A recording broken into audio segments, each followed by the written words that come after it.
আসসালামু আলাইকুম ভিউয়ার্স, আশা করি সবাই ভালো আছেন। আজকে আমি ঝটপট নুডলসের পাকোড়া তৈরি করে দেখাবো। নুডলসের পাকোড়াটি তৈরি করার জন্য আমি এখানে 2 প্যাকেট নুডলস নিয়েছি।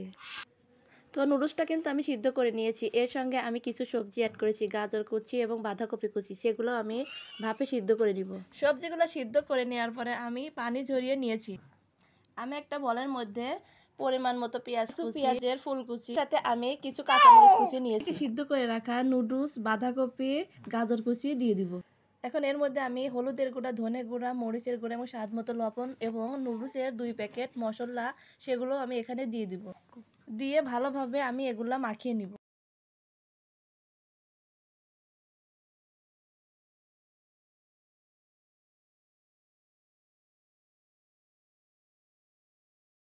তো এটা আমি টাইট করার জন্য একটু আটা দিয়ে দিব।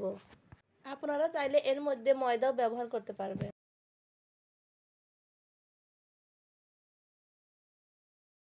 তো দেখতেই পাচ্ছেন আমার মাখানোটা হয়ে গিয়েছে। এখন আমি ফ্রাই প্যানের মধ্যে তেল দিয়ে দিব। এগুলো আমি ডুবো তেলে ভেজে নিব। তো এগুলো আমি লম্বা শেপ দিয়েছি, আপনারা চাইলে এটা গোল শেপও দিতে পারেন। তো এভাবে আমি উল্টিয়ে পাল্টিয়ে কিছুক্ষণ ভেজে নিব।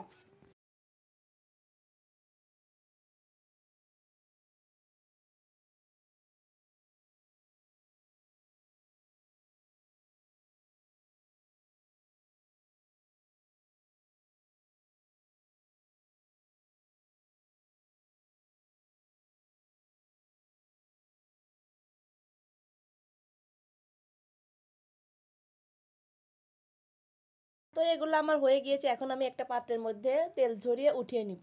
তো ভিডিওটি ভালো লাগলে অবশ্যই কিন্তু লাইক, কমেন্ট, শেয়ার করে দিবেন। তো আজকের জন্য এতটুকুই। সবাই ভালো থাকবেন, সুস্থ থাকবেন। আল্লাহ হাফেজ।